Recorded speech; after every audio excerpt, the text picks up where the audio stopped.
As you know, Cary Grant, one of our most legendary film actors, of course, is no longer with us. At the age of 82, his illustrious life came to a close, but he left behind a treasury of some of the most endearing and heartwarming films ever made.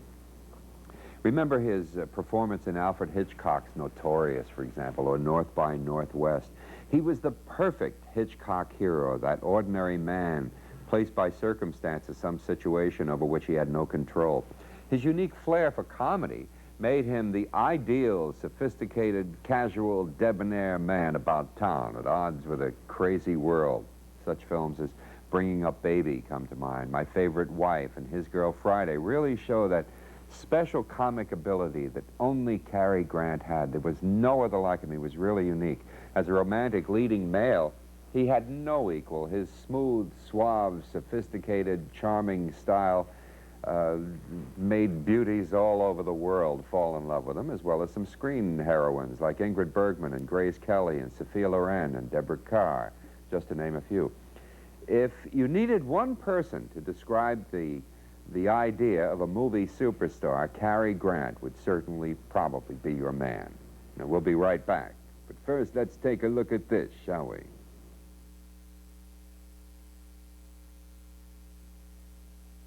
In the beginning, God created the heaven and the earth. But it was legendary director John Huston who brought to life a motion picture masterpiece, the Bible.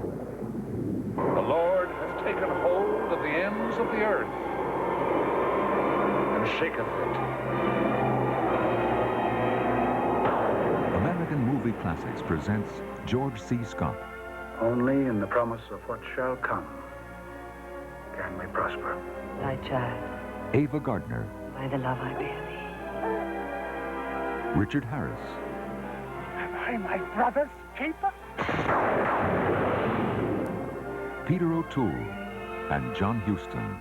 The Lord has put the future into our hands. Go forth.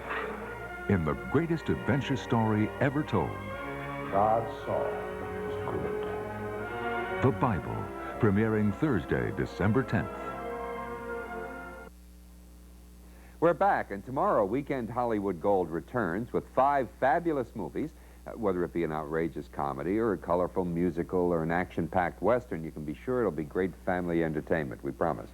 First, in the marital comedy, Never a Dull Moment, New Yorker Irene Dunn falls for rodeo cowboy Fred McMurray and discovers that the road to true love can be a kind of bumpy one. Then Alec Guinness, in one of the best performances of his career, is a seedy, eccentric artist in The Horse's Mouth. The celebrated novel by Joyce Carey becomes even more vivid on the screen. Next, Alice Faye sets out on a dream vacation in a Technicolor musical, Weekend in Havana. That's with John Payne and Carmen Miranda. Who else in Havana, right? Cesar Romero is also along as, you know, one of the travelers on a voyage that nobody will ever forget. Then Alan Ladd seeks revenge on a small Arizona town in the adult Western One Foot in Hell. Don Murray, Dan O'Herlihy, and Barry Coe are his compatriots in crime.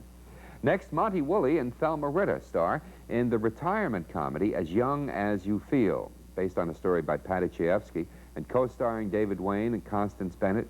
It's Hollywood's look at advancing years. Now, today's movie question. When Charlie Chaplin's mother came from England to the United States and saw her son for the first time in his on-screen costume, what did she say? I'll give you a hint. Every loving mother probably would have said the same thing.